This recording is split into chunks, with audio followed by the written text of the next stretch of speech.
대한민국 시니어들이 말 그대로 금융 난민을 넘어 금융 미아가 되고 있습니다. 평생 피땀 흘려 모은 돈이 여러분을 지켜주는 든든한 방패가 아니라 오히려 여러분을 옥죄는 올가미가 됐습니다. 은행들은 사상 최대 19조 원 이익 파티를 벌이면서도 스마트폰 하나 못 다룬다는 이유로 평생 고객인 어르신들을 투명인간 취급하고 있습니다. 이건 단순한 불편함이 아닙니다. 시스템에 의한 조용한 고려장입니다. 은행 입구에서 계신 안내 직원분들 참 친절하십니다. 진짜 친절해요. 웃으면서 인사도 잘해주시고 최선을 다해 도와드리려고 합니다. 그런데 바로 그 친절함 뒤에 숨겨진 잔인한 현실을 보셔야 합니다. 은행들이 창구 직원은 싹 다 잘라내고 키오스크 5대만 덩그러니 세워둔 채 정작 어르신들의 하소연을 받아주는 건 그 죄 없는 안내 직원들 몫으로 떠넘겼습니다. 키오스크 앞에서 30분씩 쩔쩔매며 직원 좀 불러달라고 하소연하면 그 친절한 직원이 미안한 표정으로 뭐라고 합니까? 어르신 여기 버튼 누르시면 간단해요. 창구는 예약하셔야 하는데 대기 시간이 1시간 넘어요. 결국 아무리 친절해도 키오스크 쪽으로 다시 밀어넣는 수밖에 없습니다. 그분들을 앞세워 어르신들을 기계 앞으로 유도하도록 설계해 놓은 은행 시스템이 진짜 문제인 겁니다. 내 돈 내가 찾으러 갔는데 아무리 친절한 직원이라도 결국 간단해요라는 말만 수십 번 듣고 친절한 벽에 가로막혀 빈손으로 돌아서는 기분. 뒤에서 한숨 쉬는 젊은 손님들 눈치 보다가 어깨가 점점 더 움츠러들면서 결국 아무것도 못하고 그냥 포기하게 만드는 그 모욕감. 당해본 분들은 피가 거꾸로 솟습니다. 60대 이상 파산이 5년 만에 68% 폭증했고 보이스피싱 피해자 절반이 시니어입니다. 창구 직원 한 명만 제대로 있었어도 어르신 이거 이상한데요 하고 한마디만 해줬어도 막을 수 있었던 사기를 차가운 기계 앞에서 혼자 감당하고 있습니다. 전국 수십만 명의 어르신들이 이 순간에도 은행 문턱을 넘지 못하고 쫓겨나고 있습니다. 오늘 이 영상 끝까지 보시면 여러분 가슴 속에 하나의 질문이 불덩이처럼 박힐 겁니다. 도대체 이 나라는 늙으면 왜 죄인이 돼야 하냐고, 평생 세금 내고 나라 지킨 사람들이 왜 자기 돈 찾는 데까지 기계 눈치를 봐야 하냐고. 문제는 사람의 불친절이 아니라 늙은 사람을 불편한 손님으로 만드는 이 잔인한 시스템 그 자체라는 걸 끝까지 보시면 뼈 아프게 느끼시게 될 겁니다. 우리 동네 복덕방 윤 소장님이 저한테 충격적인 이야기를 해주셨습니다. 75세 할머니가 평생 살던 아파트를 급매로 내놨다는 겁니다. 이유가 뭔지 아십니까? 은행 대출 상환일을 놓쳐서 연체 이자가 280만 원 불었다는 겁니다. 원금은 고작 450만 원이었습니다.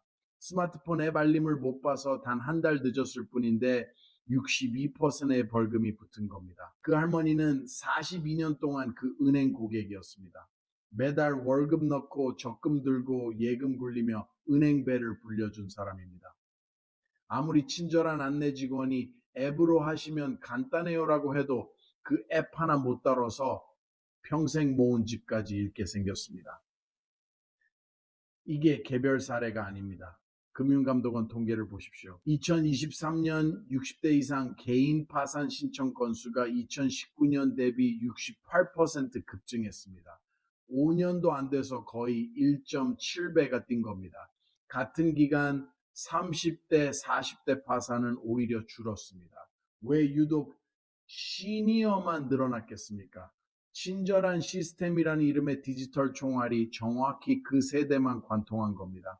더 충격적인 숫자를 보여드리겠습니다. 한국은행 조사 결과 60대 이상 중 스마트 뱅킹 이용률이 23%입니다. 10명 중 8명은 못 쓴다는 겁니다. 그런데 은행 점포는 2019년 6,800개에서 2024년 5,200개로 1,600개 사라졌습니다. 이건 수학적으로 불가능한 구조입니다. 77%가 못 쓰는 시스템을 100%로 강요하는 겁니다. 마치 수영 못하는 사람들을 수영장 깊은 곳에 던져놓고 물장구만 치면 간단해요 라고 말하는 격입니다. 오일로 비유해 보겠습니다. 지난 60년 동안 대한민국 경제라는 자동차가 멈추지 않고 달릴 수 있었던 건 여러분의 예금과 적금이 바로 그 최고급 엔진 오일 역할을 했기 때문입니다. 1960년대 낡은 트럭 같았던 한국이 지금은 세계를 누비는 거대한 컨테이너선이 됐습니다. 그 안에 뭐가 실려 있습니까? 반도체, 자동차, 조선, 배터리, 다 여러분 세대가 피땀으로 일궈낸 결과물들입니다. 그런데 이제 차가 좀 좋아지고 디지털이다 뭐다 해서 최첨단으로 바뀌니까 운전석에 앉은 은행들이 뭐라고 합니까? 이 엔진 오일은 이제 낡았으니 빼버려야 한다고 합니다. 평생을 바쳐 차를 굴러가게 해줬더니 이제 와서 더럽고 낡았다며 하수구에 버리겠다는 겁니다. 여러분이 어떤 세대입니까? 6.25 전쟁의 폐허 위에서 맨주먹으로 한강의 기적을 일궈낸 진짜 언더독입니다. 독일 광산 지하 1000m 막장에서 석탄가루 마시며 외화 벌어오고 중동의 뜨거운 모래바람 맞으며 건설 현장에서 밤새워 일하고 구로공단에서 미싱 돌리며 청춘을 바친 그 희생 덕분에 지금의 대한민국이 있는 겁니다. 1970년대에 우리가 만든 자동차를 누가 사겠다고 했습니까? 엔진 소리도 시끄럽고 문도 잘 안 닫히고 녹도 슬었습니다. 그런데 포기하지 않았습니다. 지금은 유럽도로, 미국 고속도로를 가득 메우고 있습니다. IMF 때 나라 망한다고 장롱 속 금부치까지 꺼내서 은행 살려준 게 누구입니까? 바로 여러분이었습니다. 그때 은행들 다 망할 뻔한 거 국민 세금인 공적 자금 168조 원 쏟아부어서 살려놨습니다. 그런데 해외는 어떻습니까? 영국은 2015년 지역 내 마지막 점포를 폐쇄할 때는 반드시 금융당국 승인을 받도록 법을 만들었습니다. 반경 5km 내에 대체 점포나 우체국 금융 서비스가 반드시 있어야 합니다. 프랑스는 2018년 은행 서비스 접근권을 헌법적 기본권으로 명시했습니다. 나이, 장애, 디지털 능력과 무관하게 모든 국민이 대면 금융 서비스를 받을 권리가 있다는 겁니다. 이를 위반한 은행에는 매출의 2%까지 벌금을 때립니다. 우리 돈으로 수천억입니다. 일본은 2020년 65세 이상 무조건 대면 창구 이용 권리를 보장하고 대기 시간은 15분을 초과할 수 없도록 했습니다. 그런데 대한민국은 뭡니까? 19조 벌어놓고 점포 닫고 직원 자르고 키오스크 세우고 끝입니다. 금융당국은 디지털 전환 우수 사례라며 포상까지 해줍니다. 선거철 정치인들 공약 보셨습니까? 시니어 복지 확대, 노인 일자리 창출 다 좋습니다. 그런데 정작 매일 은행에서 친절한 미소 뒤에 숨겨진 잔인한 시스템에 의해 쫓겨나는 어르신들 문제는 단 한 줄도 없습니다. 왜 그럴까요? 은행이 정치 자금되는 큰 손이기 때문입니다. 하지만 여러분 알고 계십니까? 60대 이상이 가진 금융자산이 2천조 원을 넘습니다. 전체 가계 금융자산의 47%입니다. 이 돈이 어디로 향하느냐에 따라 은행이 벌벌 떨지 계속 배를 불릴지가 결정됩니다. 언더독인 줄 알았더니 알고 보니 진짜 판돈을 쥔 히어로가 한국 시니어들이란 얘기입니다. 한국이 어떤 나라입니까? 바닥에서 시작해서 항상 언더독에서 출발해서 결국에는 승부를 뒤집어 온 나라입니다. 이번에도 그럴 차례입니다. 문제는 그 2천조의 힘을 어떻게 조직하고 어떻게 쓰느냐입니다. 이걸 어떻게 뒤집을지 이제부터 하나씩 보여드리겠습니다. 이게 나라입니까? 이게 5천년 역사 자랑하는 동방예의지국 맞습니까? 2024년 1월 부산의 한 은행 앞에서 82세 어르신이 쓰러지셨습니다. 영하 12도 한파 속에 은행 문 열리기 1시간 전부터 줄을 서 계셨답니다. 왜냐고요? 창구 번호표 50장 한정이라 늦게 가면 그날 일을 못 보니까요. 그 친절하다는 안내 직원이 어르신 번호표 끝났어요. 내일 다시 오세요라고 미소 지으며 말할 때 그 미소는 어르신에게 사형 선고나 다름없었습니다. 이분이 하려던 게 대단한 거였을까요? 아닙니다. 손주 용돈 5만 원 보내는 거였습니다. 스마트폰 못 쓴다는 죄로 엄동설 안에 1시간 떨다가 쓰러져야 하는 게 21세기 대한민국 현실입니다. 이건 금융이 아닙니다. 합법적 살인 미수입니다. 여기서 가장 무서운 게 뭔지 아십니까? 이게 이제 막 시작이라는 겁니다. 2025년까지 시중은행 점포를 더 줄이겠다고 이미 계획을 다 세워놨습니다.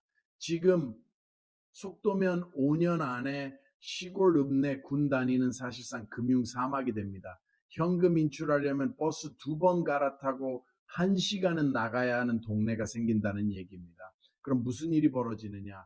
노인들 상대로 한 악성 대부업, 사기, 보이스피싱이 그 빈틈을 파고듭니다. 은행 창구는 사라지는데 대출 사기 브로커는 집 앞까지 찾아옵니다. 친절한 시스템이 만든 완벽한 사기 온상입니다. 제가 평소 존경하는 전직 은행원 정지점장님이 한숨 쉬며 이러시더군요. 조 박사, 내가 32년 은행 다니면서 뭘 했나 싶어. 어르신들 예금으로 이자 장사해서 건물 짓고 임원들 연봉 수억씩 주고 주주들한테 배당금 수조 원 뿌렸는데 정작 그 어르신들이 이제 와서 내 통장 좀 보자고 하면 친절하게 키오스크로 안내하는 게 맞냐고 그러면서 한마디 더 하시더군요. 이건 금융이 아니라 시스템화된 금융유기다. 맞습니다. 지금 대한민국 금융권이 벌이는 짓은 합법적 유기입니다. 2024년 5대 은행 순이익 19조 원, 사상 최대 실적입니다. 그런데 같은 해 60대 이상 금융소외 민원은 전년 대비 43% 급증했습니다. 이게 무슨 뜻입니까? 어르신들 등 밟고 올라간 19조라는 겁니다. 창구 직원 자르고 점포 닫고 어르신들 발길 끊어서 아낀 인건비와 임대료가 고스란히 이익으로 잡힌 겁니다. 그 이익의 절반 이상이 여러분 같은 시니어 고객들이 평생 쌓아온 예금에서 나온 이자 수익입니다. 보이스피싱 피해액 2023년 기준 60대 이상이 48%를 차지했습니다. 절반입니다. 왜 이렇게 당할까요? 은행 창구 직원이 한 번만 어르신 이 큰 돈 어디 보내세요? 라고 확인해 줬으면 막을 수 있었던 게 수천 건입니다. 그런데 창구엔 사람이 없고 차가운 기계만 있으니 누가 말립니까? 사기꾼 놈들한테 덥석겁석 갖다 바치는 겁니다. 은행은 뭐라고 합니까?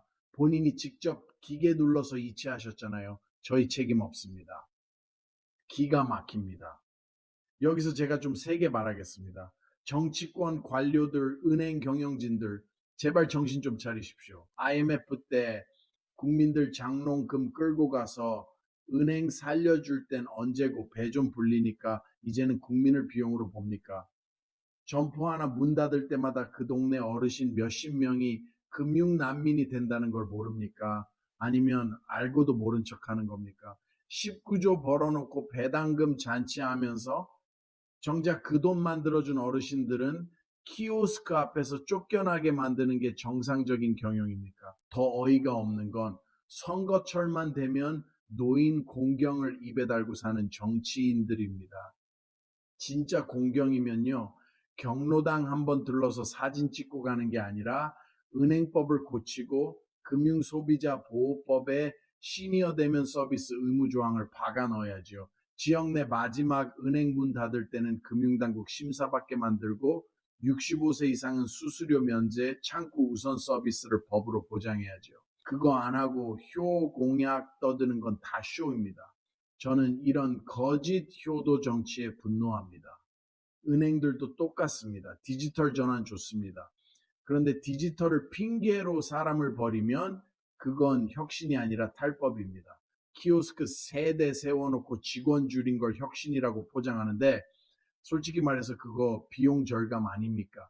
그리고 그 비용 절감의 뒷면에는 어르신들 눈물, 파산, 고독사가 깔려 있습니다. 그걸 친절한 시스템이라고 포장하지 마십시오. 그런데 말입니다. 여기서 반전이 있습니다. 여러분이 생각하시는 것보다 훨씬 더 강력한 카드를 쥐고 계십니다. 60대 이상이 보유한 금융자산이 2천조 원을 넘습니다. 이게 그냥 숫자가 아닙니다. 대한민국 전체 가계 금융자산의 47%입니다. 거의 절반입니다. 이 돈이 어디로 움직이느냐에 따라 은행의 운명이 결정됩니다. 해외 사례를 보십시오. 미국에서 2022년 시니어들이 집단으로 웰스파고 은행을 보이콧했습니다. 이유가 뭡니까? 대면 창구 대기 시간이 1시간을 넘고 직원들이 기계적으로 응대한다는 겁니다. 결과가 어땠습니까? 단 3개월 만에 60세 이상 예금이 340억 달러 빠져나갔습니다. 우리 돈으로 45조 원입니다. 웰스파고는 부랴부랴 시니어 전용 창구를 재설치하고 대기시간 보장제를 도입했습니다. 영국도 마찬가지입니다. 2019년 바클레이즈 은행이 시골 지역 점포 100개를 폐쇄하려다가 시니어 단체의 집단 소송과 예금 인출 운동에 막혔습니다. 결국 폐쇄 계획을 철회하고 이동식 점포 서비스를 시작했습니다. 지금 전 세계 금융 트렌드가 다시 사람으로 돌아오고 있다는 겁니다. 미국 JP 모건, 뱅크 오브 아메리카 같은 초대형 은행들이 최근 2년 새 오프라인 지점을 다시 늘리고 있습니다. 왜일까요? 디지털로는 절대 대체할 수 없는 신뢰와 고액 자산 관리가 결국 대면에서 나온다는 걸 깨달았기 때문입니다.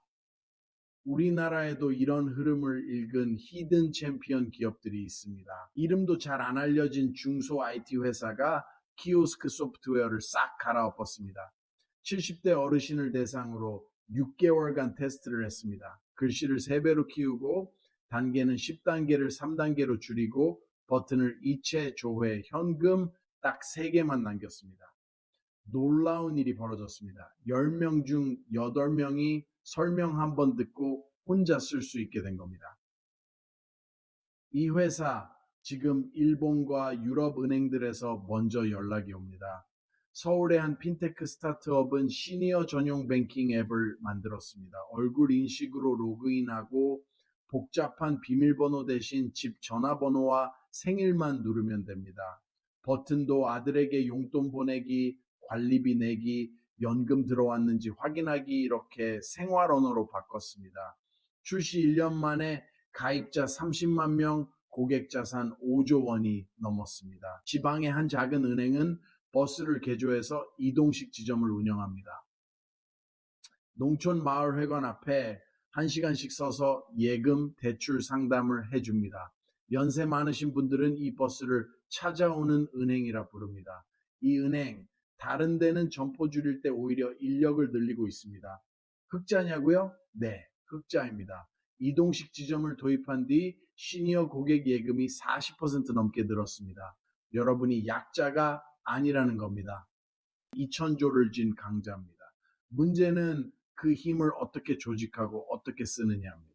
지금까지는 개별적으로 당하기만 했습니다.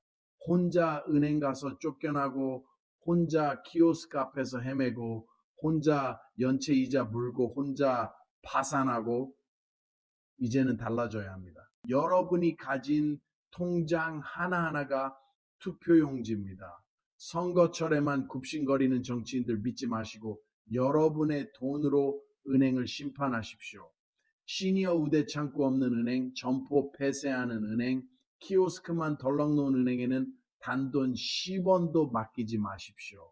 그게 우리가 할 수 있는 가장 강력하고 우아한 복수입니다. 그리고 그 복수가 시작될 때 대한민국 금융은 비로소 정신을 차릴 겁니다. 이제 어떻게 그 길을 열지 아주 구체적인 방법을 말씀드리겠습니다. 그렇다면 이제 호통은 여기까지 하고 냉정하게 현실 계산을 해보겠습니다. 이 사태가 그냥 비극으로만 끝나느냐? 저는 아니라고 봅니다. 위기 한가운데에서 한국이 전 세계가 탐내는 새로운 먹거리를 만들 수 있는 찬스가 숨어 있습니다. 전 세계가 동시에 늙어가고 있습니다. 2030년이면 일본, 유럽, 한국, 중국까지 전부 초고령 사회로 들어갑니다. 그런데 지금 제대로 된 시니어 금융 시스템을 가진 나라는 한 군데도 없습니다. 은행들은 다 똑같이 점포 줄이고 앱 늘리는 데만 정신이 팔려 있습니다. 여기서 만약 우리가 제일 먼저 세계에서 가장 친절하고 효율적인 시니어 금융 모델을 만든다면 어떻게 될까요? 그 설계도와 시스템, 소프트웨어, 교육 프로그램이 전 세계로 수출됩니다. 첫 번째, 시니어 친화 금융 시장입니다. 지금 60대 이상이 보유한 금융자산 2천조 원, 이 중에서 단 10%만 시니어 친화 금융 상품으로 이동해도 200조 원입니다. 이게 얼마나 큰 시장이냐? 삼성전자 시가총액이 400조입니다. 그 절반 규모가 지금 주앙커 주인 없이 떠돌고 있다는 겁니다. 이미 카카오뱅크가 2024년 하반기에 시니어 전용 앱을 출시했는데 출시 3개월 만에 60대 이상 가입자가 47만 명 돌파했습니다. 이들이 예치한 돈만 4조 8천억 원입니다. 단 석 달 만에 말이죠. 이런 플레이어가 10개만 나와도 50조, 우습게 나오면 100조 시장입니다. 이제 혁신적인 시니어 테크 산업입니다. 우리 한국 스타트업들이 세계 최초로 상용화하고 있는 AI 은행원 기술을 아십니까? 단순히 정해진 대답만 하는 챗봇이 아닙니다. 어르신들의 사투리, 억양, 느린 말투까지 완벽하게 알아듣고 복잡한 금융 업무를 아주 쉬운 말로 풀어서 설명해주는 초개인화 AI입니다. 이 기술이 적용된 키오스크는 어르신이 다가오면 얼굴을 인식하고 김 여사님 지난달 공과금 내려오셨죠? 라고 먼저 말할 겁니다. 전 세계 실버테크 시장 규모가 2030년까지 2조 달러, 우리 돈 2,600조 원을 넘을 것으로 예측됩니다. 한국이 지금 이 분야에서 일본을 제치고 세계 2위입니다. 세 번째, 서비스 산업입니다. 제가 아는 한 스타트업은 시니어 금융도우미 회사를 차렸습니다. 60대, 70대 어르신들이 직접 다른 어르신들의 은행 업무를 도와줍니다. 은행 대신 집으로 찾아가서 예금 조회, 자동이체 설정, 연금 확인, 상속 상담까지 같이 봐줍니다. 이게 그냥 봉사가 아니라 유료 서비스입니다. 가입자가 폭발적으로 늘고 있습니다. 왜냐? 사람한테 배우는 게 제일 편하거든요. 여기에 정부 바우처, 지자체 지원까지 붙으면 새로운 일자리 수십만 개가 만들어집니다. 네 번째, 이동식 금융 서비스입니다. 지금 지방은행 한 곳이 버스를 개조해서 이동식 지점을 운영하고 있습니다. 매주 정해진 요일에 농촌 마을회관 앞에 버스가 멈춥니다. 이 서비스를 이용하는 어르신들이 한 달 평균 1,200명입니다. 이분들이 맡긴 예금이 평균 1인당 3,500만 원입니다. 계산해 보십시오. 1,200명 곱하기 3,500만 원이면 420억 원입니다. 버스 한 대로 420억 원을 끌어모은 겁니다. 이 모델을 전국 농촌 읍면 1,400개 지역에 확대하면 58조 원 시장입니다. 이 모델에 관심을 보이는 나라가 지금 7곳입니다. 일본, 대만, 호주, 이탈리아, 스페인, 포르투갈, 그리스 다 똑같이 고령화의 시골 금융 사막 문제를 겪고 있습니다. 다섯 번째, 글로벌 수출입니다. 조선 자동차 수출하던 나라가 이제는 시니어 금융 시스템을 수출하는 나라로 바뀌는 겁니다. 한국산 시니어 전용 키오스크, 한국산 시니어 뱅킹 시스템, 한국식 이동식 은행 모델이 패키지로 수출됩니다. 이게 바로 제2의 한강의 기적이 될 수 있다고 보는 이유입니다. 여러분이 개별적으로 당할 때는 약자입니다. 그런데 조직화되고 목소리를 모으면 그 순간 여러분은 2천조 자산을 가진 초강자가 됩니다. 은행이 두려워하는 건 금융당국이 아닙니다. 예금주입니다. 예금이 빠져나가는 순간 은행은 휴지 조각이 되니까요. 2026년 지방선거가 코앞입니다. 60대 이상 투표율이 75%를 넘습니다. 전체 유권자의 34%가 시니어입니다. 이분들이 한 목소리로 금융 소외 문제를 공약으로 요구하면 정치인들이 벌떼처럼 달려듭니다. 여러분 개인에게도 이건 돈이 되는 정보입니다. 앞으로 10년간 가장 성장할 산업 중 하나가 바로 시니어 금융, 실버 핀테크, 고령 친화 리츠, 요양 인프라입니다. 오늘 말씀드린 현실을 똑바로 본 사람만이 어디에 내 노후 자산을 배치해야 할지, 어떤 기업과 업종을 눈여겨봐야 할지 감이 잡힙니다. 남들 다 MZ 감성 메타버스 쳐다볼 때 조용히 시니어 경제를 공부한 분들이 진짜 부자가 될 가능성이 큽니다. 그래서 제가 이 채널에서 계속 말씀드리는 겁니다. 한국의 위기는 동시에 한국의 기회라고. IMF도 글로벌 금융위기도 코로나도 다 우리에겐 새로운 산업과 기업을 키운 발판이었습니다. 이번 시니어 금융 대란 역시 그렇습니다. 우리가 분노만 하고 끝내면 비극이고 이 분노를 제도와 산업으로 바꾸면 기적입니다. 그리고 그 기적의 주인공은 대기업 회장이 아니라 바로 이 영상을 보고 계신 여러분입니다. 이 정보가 도움이 되셨다면 구독과 좋아요를 부탁드립니다. 저는 앞으로도 시니어를 호갱이 아니라 대한민국 경제의 진짜 주인공으로 모시는 이야기를 계속 들려드리겠습니다.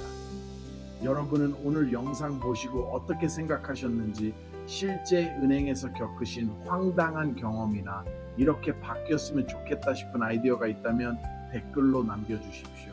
그 목소리들이 모이면 제도가 바뀌고 시장이 움직입니다. 거친 풍파 속에서도 이 나라를 지켜온 진정한 영웅은 여러분입니다. 자, 이제 배신당한 영웅에서 게임의 규칙을 바꾸는 주인공으로 함께 올라가 봅시다. 저는 다음 영상에서 더 날카롭고 더 따뜻한 이야기로 다시 찾아뵙겠습니다. 고맙습니다.